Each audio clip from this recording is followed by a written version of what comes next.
Okay, so from the beginning. So we're going to go over this big data environment thing that Abby already covered with you partially.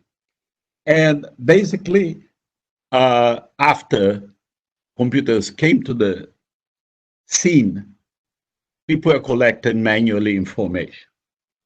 And then this idea of scanner data arose. And you could link the scanner data to the traditional data. And you could then respond to a whole set of questions like, what did you buy? What products relate? Can you keep real-time inventory, et cetera, et cetera, et cetera. So what does this mean?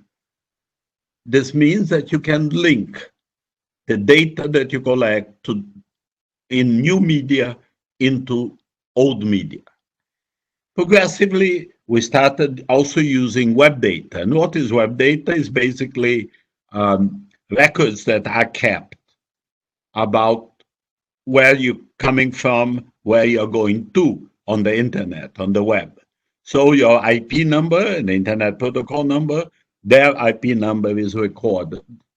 And that allows you to basically follow up what people are doing in their computers. And when people say, I'm going to visit a website, that's a misnomer. You don't visit websites. Websites visit you.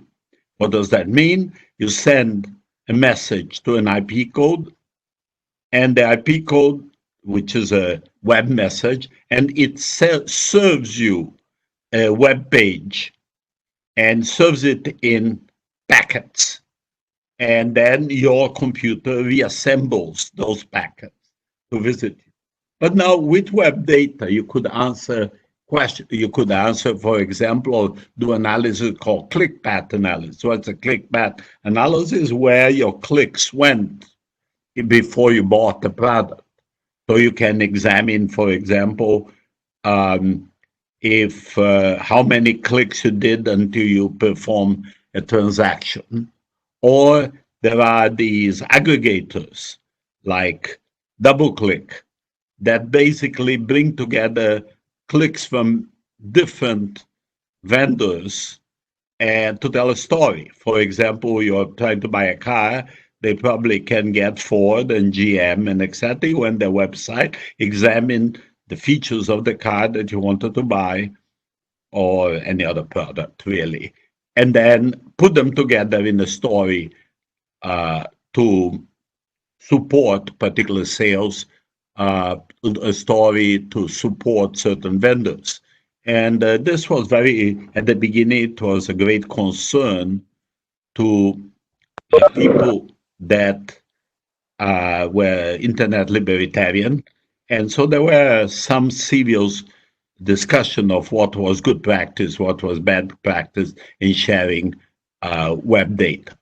That concern progressively disappeared, and a lot of abuses have been performed in that way. And then progressively also there was emergence of mobility data, basically data from your cell phone.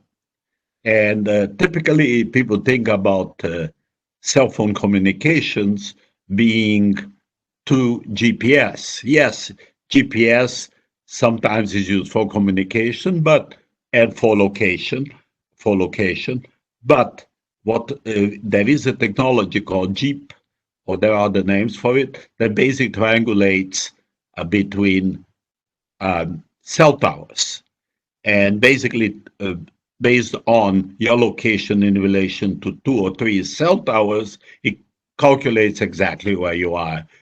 Nearly as good as GPS, maybe not as good as GPS.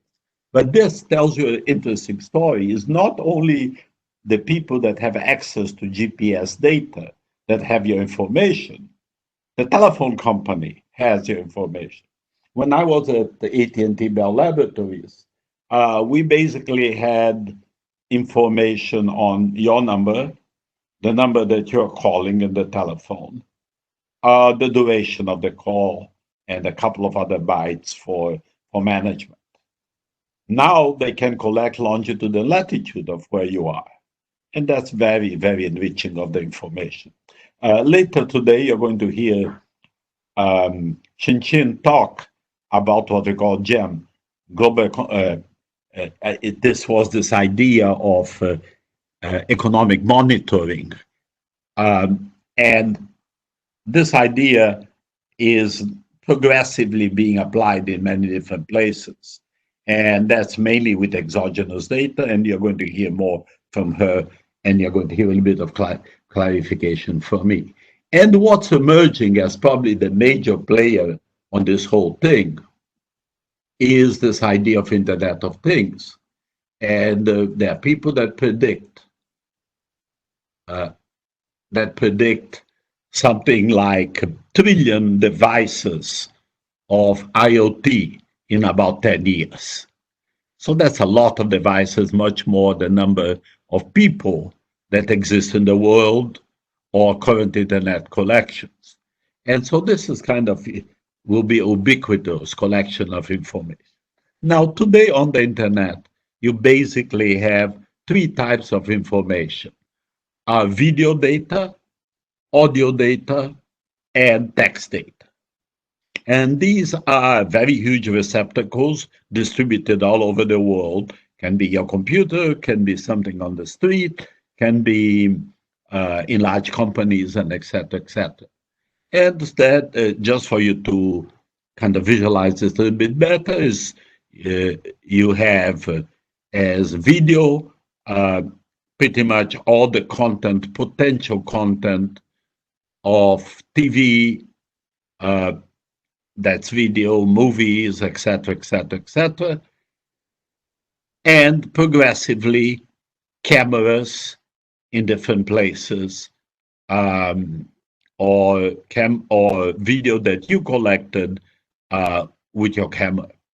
Then there is this whole area of textual collection, and you can think about newspapers, you can think about social media, you can think of many types of forms of text. And finally, there is all the voice stuff. So they are really very, very large sources, and they all mix together in different ways. And finally, the most important thing around this to understand is that IoT, Internet of Things, is going to be very, very ubiquitous. So every camera in the world, most of the cameras in the world will be collecting information and distributing it to a certain degree. Obviously, if you have a camera located somewhere, it's because you want to collect that information and do something with it. Now, basically, people talk about big data in terms of volume, how much information you have, how different it is, variety, how reliable it is, what's the value of it in your decision making, and how fast it gets updated, it gets to you, can be modeled. So these are the 5 V's. Typically, people talk about the first 3 V's: volume, variety, and veracity. But this is kind of the big data story. I want to stop here. You already heard this twice. But I want you to remember this, because we are going to come back to discuss this. Now, continuing this, you connect between these elements of big data and your internal endogenous data, internal corporate data.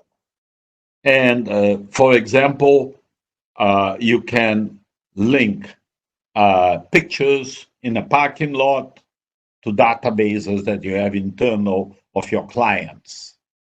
So I call those bridges when you are linking external information to internal information.